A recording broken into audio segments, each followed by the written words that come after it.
He dedicated his life to saving others, but while he was pulling people from burning buildings, his own brother and wife were plotting to burn his world to the ground. What they didn't expect, that he would rise from the ashes stronger than ever, and make them pay for every single betrayal. The late spring sun painted the edges of the trees in soft gold as Callen Rhodes turned onto the quiet driveway of his home. His physical therapy had ended earlier than expected that day, a small gift after weeks of exhausting sessions to repair the damage from the fire that had nearly ended his career. The warehouse blaze had left his shoulder torn and his nerves frayed, but not broken.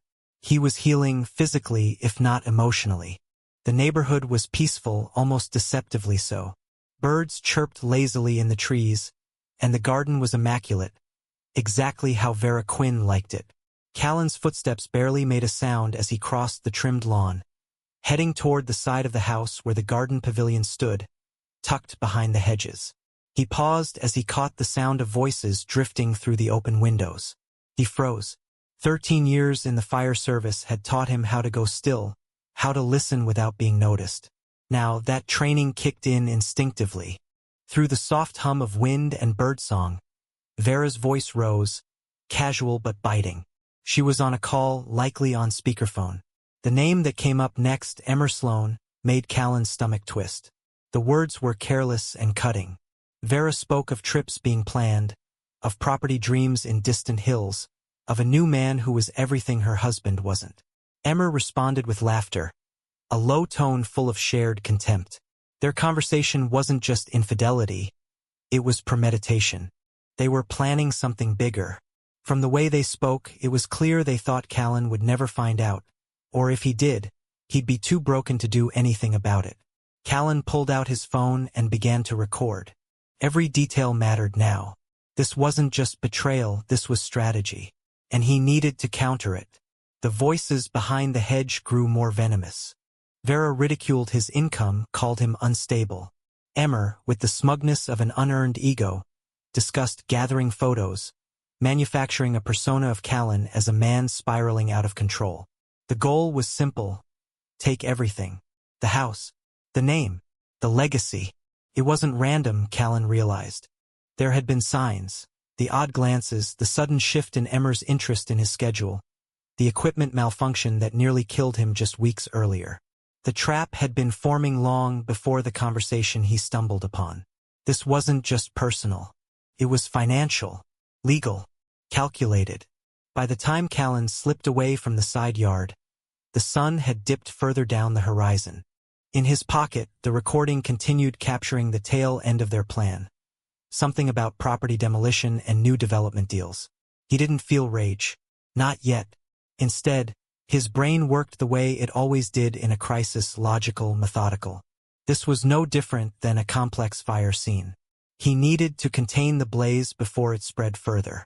Later that day, he sat in the glass-paneled office of Mira Halden, a top legal strategist who doubled as the spouse of the city's fire chief and had built a reputation as a silent defender of first responders. If anyone could help, it was her. "The estate files are worse than we thought," Mira said as she laid out a set of documents across the desk. "Your brother's been selling off stakes in your family's investment group quietly for over a year. The money is going into offshore accounts, routed through false LLCs." Callen examined the ledgers, his tactical instincts scanning for patterns. The timelines matched. Transactions coincided with key moments in his own career. Promotions delayed, internal evaluations suddenly shifting. It wasn't just Emmer and Vera. This conspiracy had roots. "There's more," Mira added, bringing up another screen. "Vera met with a divorce firm last week. Jacobson Reed. They specialize in firefighter divorces, especially those built on claims of PTSD and substance instability." Callen didn't flinch. "Emmer's fingerprints," he muttered. "He's always been good at playing the victim while pushing others over the edge." Mira nodded. "We dug deeper. Remember that college accident that ended your football career?" Callen looked up sharply. "The police report was buried," she continued. "But we found a copy. Your brake lines were cut. Metaphorically, Emmer's name is all over it." Callen sat back, connecting dots that had once seemed like bad luck. failed opportunities, failed relationships. One in particular, a fiancée named Sienna, who had disappeared without warning. Mira confirmed it. Emmer had shown her doctored images to make her believe Callen had cheated. It had never ended. It had only evolved. Now, with Vera, the stakes were higher. The property was valuable. The development contracts more lucrative than ever. The near-fatal gear malfunction during a rescue mission, that wasn't coincidence. They needed him discredited, out of the way. "We start here," Mira said, placing a separate file on the table. "A company named Tate Development Group. It's run by a man named Jasper Cade. He's been buying up fire-damaged properties. Cheap, fast. The same buildings your unit has been called to over the past year. There's a pattern." Callen leaned forward, his eyes locked on the timeline. It matched. Every suspicious fire, every diverted crew, every time something didn't add up. They thought they were clever. They thought he was blind. They were wrong. By the time Callen Rhodes left Mira Halden's office, the city was cloaked in dusk, streetlights flickering to life like cautious sentries. His pulse was steady, but his mind raced. What began as a personal betrayal had widened into something systemic. And he was done reacting. It was time to counterstrike silently, surgically. The next day, under the cover of routine, Callen met with Talia Noor, a seasoned federal agent whose expertise in financial crimes and property fraud had earned her a quiet but powerful reputation. Her office, tucked into a secure floor of a nondescript federal building, was a stark contrast to the noise that surrounded the lives of those Callen was pursuing. Talia examined the material he and Mira had assembled. She moved efficiently through pages of property acquisition records, flagged donations, falsified gym memberships, and offshore banking patterns. Her expression remained neutral until she reached the photos of Jasper Cade's recent real estate tours, each tied to sites where fire had conveniently cleared the land. "This is more than personal revenge," she said finally, her tone precise.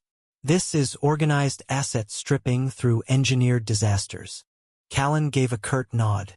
"They've used my access to stage it all." Talia's team moved fast. Surveillance was authorized. Financial accounts were flagged. Communications monitored. But if this was going to succeed, it needed time and a credible smokescreen. That would be Callen's job. He would become exactly what they wanted the world to believe, a broken man. The performance began subtly. A forgotten coffee mug here, a misfiled report there. Nothing egregious, but enough to raise whispers. He let his shoulders slump, let tension sit permanently in his brow.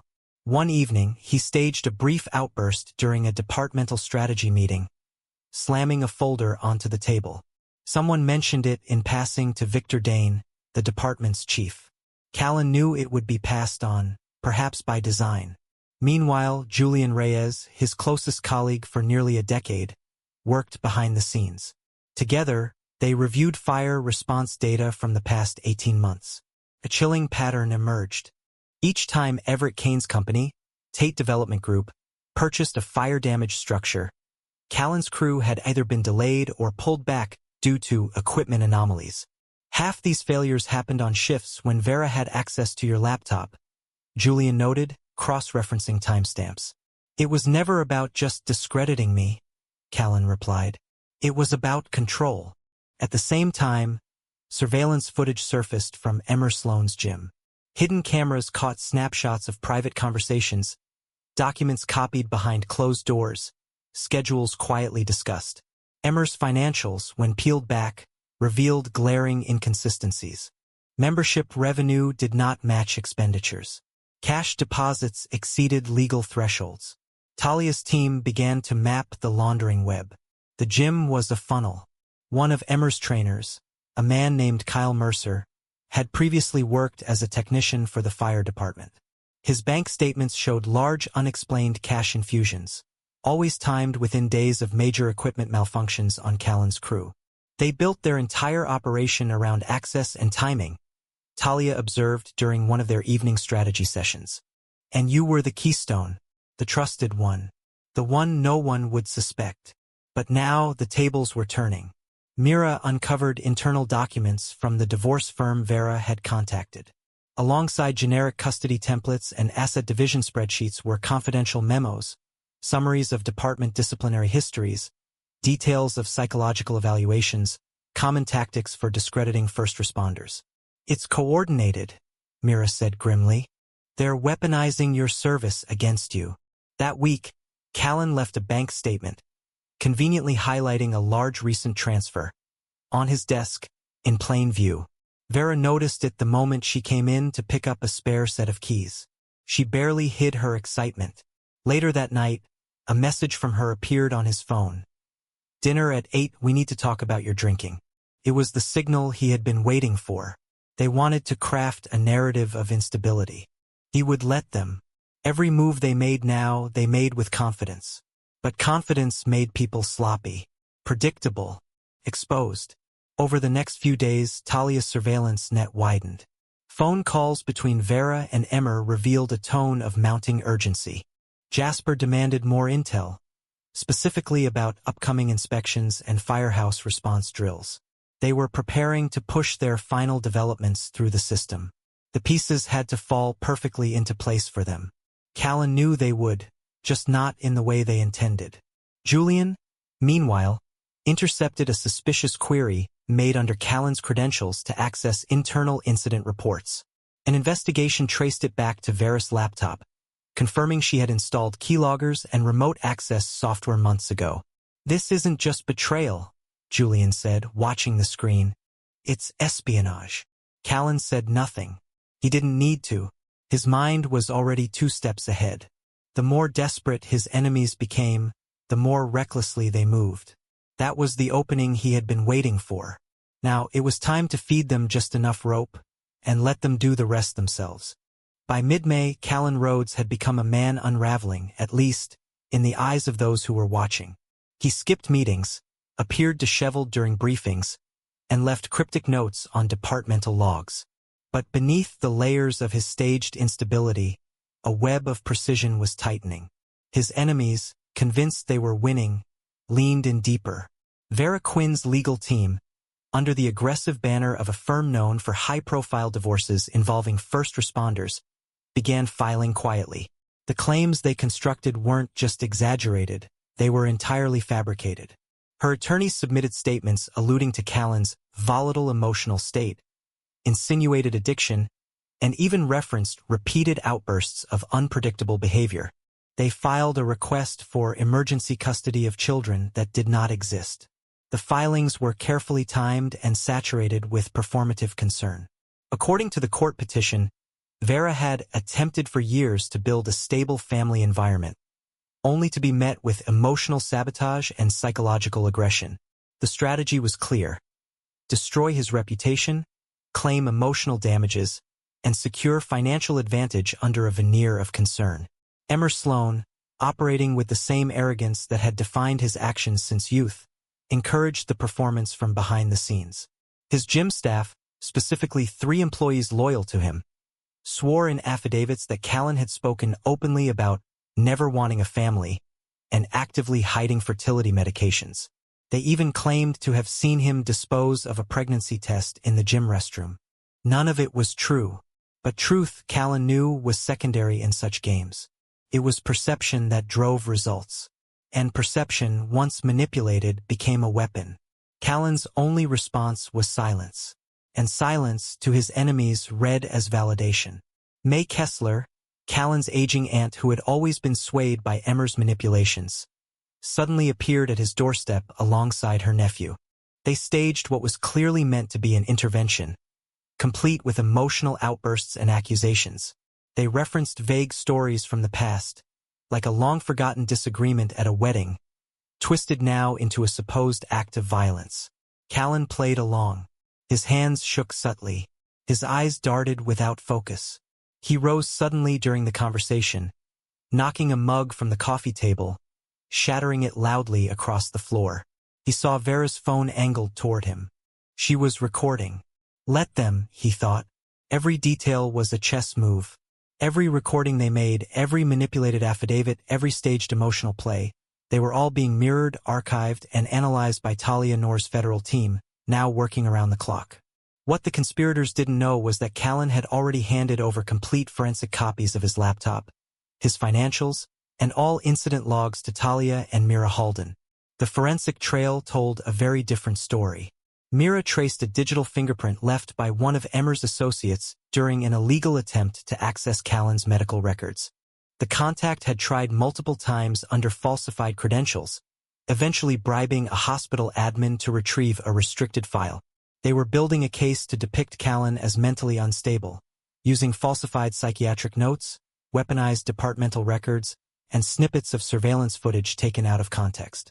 But while they constructed their narrative, Callen quietly secured his foundation. Over the following days, Vera and Emmer grew bolder. They began transferring personal assets between shell companies, believing Callen was too distracted to notice. But every transfer, every payment, every falsified invoice was flagged by Talia's team in real time. The arrogance of their movements only tightened the case against them. At the same time, Everett Kane, oblivious to the surveillance, pushed Vera to deliver more fire department data. With the department preparing for a citywide safety inspection initiative, he needed details. Staging locations, outdated equipment lists, building reports, anything that would let his company jump ahead of regulation and prepare for the next wave of property acquisitions. Callen delivered, or at least he pretended to. A fabricated department memo, laced with just enough credible detail to seem real, was accidentally left visible on his home printer. Vera took a photo of it. 2 days later, Everett was photographed discussing that exact document during a dinner meeting with Emmer and another executive. "You were right," Talia reported later. "They're acting on false data. That memo's being used to finalize investment documents for a new development." Callen's performance intensified. He let himself be seen at a local bar, feigning intoxication just long enough to be noticed. He walked out into the night, alone and silent, fully aware of the camera across the street tracking his every step. Inside the federal office, Talia compiled a separate file, a breakdown of the custody fraud attempt. The filing of a custody claim without children had triggered alarm bells within the court system.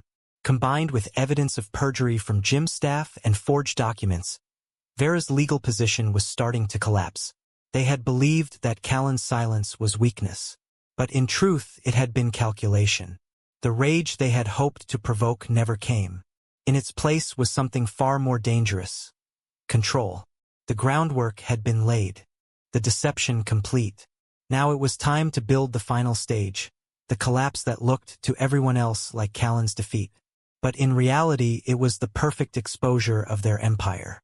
The annual Fire Service Awards Gala at Westbridge City Hall had always been a carefully orchestrated celebration of bravery. This year, however, it would become the stage for something entirely different: the exposure of a conspiracy years in the making. The grand ballroom shimmered with polished brass and navy blue uniforms. Behind the podium, the city's insignia stood tall, flanked by flags and flanked by cameras, their red lights glowing softly. Callen Rhodes arrived late, his uniform impeccable but his expression unreadable. He moved quietly to the side of the room, where Mira Halden and Talia Noor waited, eyes locked on the front entrance. At exactly 7:38 p.m., Vera Quinn made her dramatic entrance. Flanked by Emmer Sloan and Jasper Cade, she stormed through the grand doors with a carefully crafted look of panic and concern. Her voice echoed across the marble floor, loud enough to turn heads. "He shouldn't be allowed to accept anything. He's dangerous." Phones appeared in hands across the room. Some guests leaned forward. Others recoiled from what they expected would be a scandalous breakdown. Instead, it was the end of a performance, but not Callen's. From stage left, Talia Noor stepped into view, her federal badge displayed prominently. She took 2 steps toward the podium and, without raising her voice, addressed Jasper Cade directly. "You're under arrest for conspiracy to commit arson, wire fraud, and obstruction of justice." Gasps rippled through the room.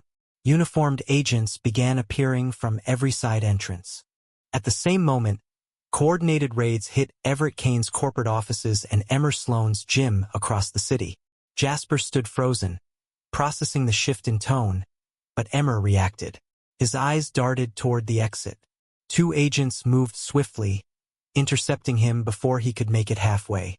Vera stood paralyzed, her plan collapsing around her in slow motion. Mira Halden stepped forward, a thick folder in her hands. Documents, surveillance, financial records, and legal correspondence. Vera Quinn, she said calmly. You've been under federal surveillance for 5 months. We have recorded proof of your involvement in data theft, wire fraud, and conspiracy to commit perjury in a family court. Vera tried to speak, but her voice cracked. The silence in the ballroom now felt suffocating. At the back of the room, the large projector screen flickered to life. One by one, images appeared. Callen's gear locker sabotaged. Confidential fire department documents photographed from his laptop. Bank transactions routing through Emmer's gym into shell accounts. Surveillance photos of Everett's private meetings, each tied to a fire-damaged property.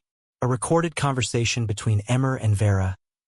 Once the court gives me everything, we demolish the house and move forward with the development. Finally, an audio clip. Emmer's voice from a gym locker room conversation. He's always been the hero. This time, I made sure he wouldn't walk away clean. Callen watched from the side as the room digested the avalanche of truth. It wasn't vindication he sought, it was exposure. There was no satisfaction in watching people he once trusted fall. Only closure. As Vera was led away, she looked back over her shoulder. Her face, once sharp with confidence, now registered disbelief. Later that night, in the secure conference room of the federal building, Talia summarized the operation's outcome. All core conspirators were in custody.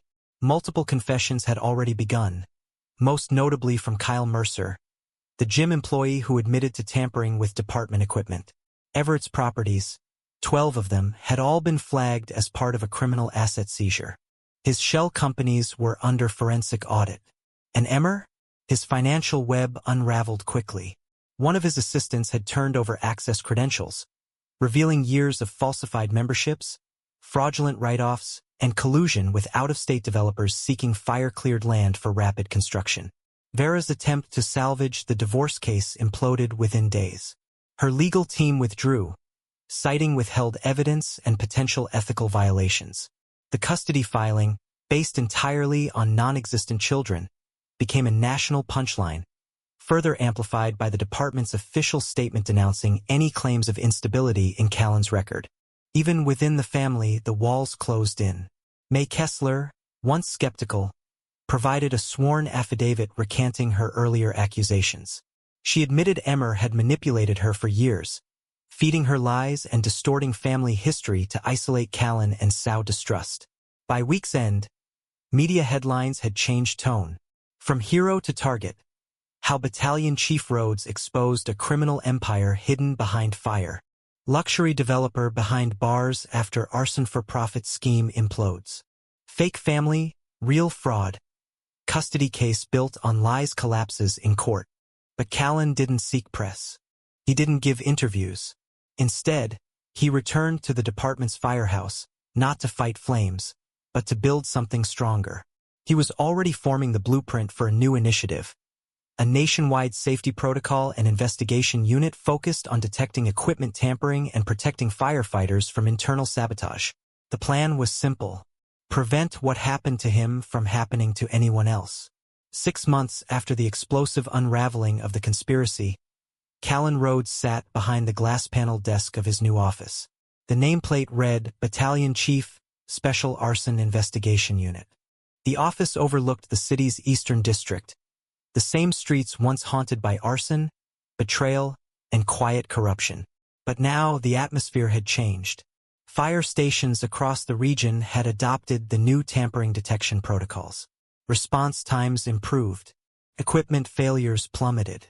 And most importantly, firefighters no longer felt like silent targets. Callen glanced over a file just delivered by Talia Noor, who remained a close partner on the broader initiative. The folder contained a status update on Jaspercade, now inmate number 28742 at a federal facility. The once celebrated developer had aged visibly in confinement. His attempts to appeal had failed. His luxury empire reduced to forfeited properties, seized assets, and hollow court battles. Callen scanned another report. Emmer Sloan, still serving his 40-year sentence, had been moved to solitary confinement following a series of outbursts and disciplinary incidents. He no longer sent letters. His rage, once directed outward, now consumed what remained of his reputation. His gym had been dismantled, its brand liquidated, and his name expunged from civic partnerships. Vera Quinn, who had once mocked Callen's mediocre salary, now worked behind the walls of a minimum security correctional facility. Her plea agreement and cooperation spared her a longer sentence, but she would never regain her license, nor her position in the world of real estate. She had tried reaching out, through letters, voicemails, even second-hand messages. But Callen returned each one, unopened. Justice had been served, not through vengeance, not through anger, but through patience, strategy, and a relentless commitment to truth. More importantly, justice had become sustainable. The Rhodes Foundation, once a dormant charitable entity left behind by his parents, had been revived and restructured. Under Mira Halden's legal stewardship and a new board, it provided grants for departments struggling with equipment oversight, mental health protections, and whistleblower protections within fire and rescue services. They had already trained over 1,000 officers nationwide on tampering detection and operational sabotage. 3 different states had signed on to expand the program to statewide initiatives. A dozen cities had implemented the Foundation's model to reduce internal corruption within emergency services. In one room of the training center now bearing his name, recruits reviewed real case studies of operational compromise, sabotage tactics, and their psychological impact. Callen watched through a window, his expression calm but reflective. He had lost a wife, a brother, years of peace. But the cost had built something greater, a legacy not built on honors or awards, but on prevention, on safeguarding the lives of those who trusted the system he once believed in without question. Victor Dane, the city's fire chief, stopped by that afternoon with fresh paperwork. The mayor had just signed off on statewide support for the Foundation's 3rd expansion program. It would be named the Ember Line, a reference to fires that linger, that smolder beneath the surface, just like betrayal often does. It would help identify and contain systemic rot before it sparked damage. At a quiet family gathering months later, May Kessler approached Callen again. This time not with accusations, but with tears. She had dedicated her time post-trial to working with trauma recovery organizations and was now volunteering at the Foundation. Her testimony had been crucial in Emmer's conviction, and her remorse, while late, was sincere. "I believed him because he made me feel important," she confessed. "He played on every wound I never healed. You didn't deserve that. You never did." Callen nodded, his forgiveness unspoken but present. The past no longer controlled him. It had taught him. 10 years after the fire that nearly ended his career and the betrayal that nearly broke him, the systems Callen helped design had prevented over 40 incidents of equipment sabotage. Fraud rings had been exposed across multiple jurisdictions. Property developers once linked to criminal expansion were now under constant regulatory watch. None of it came with glory. Few outside the department remembered the headlines now. But Callen didn't seek remembrance. He sought endurance. In his desk drawer sat one final unopened envelope, a letter from Vera, sent years after her release. It arrived without warning. No return address, no handwriting on the front, only his name typed neatly. He looked at it sometimes, not to read but to remember, to remind himself that some fires don't need to be reignited, only learned from. As the sun dipped over the skyline, its orange light washing the training yard in warm glow, a young recruit stepped into his office with a clipboard. "Possible tampering alert at Station 12, she said. Callen stood, clipped his badge into place, and reached for his coat. Another fire, another threat, another chance to protect. The past had nearly destroyed him, but in surviving it, he had built something that would outlast all the lies, all the schemes, all the flames. From betrayal came protection. From ashes, strength.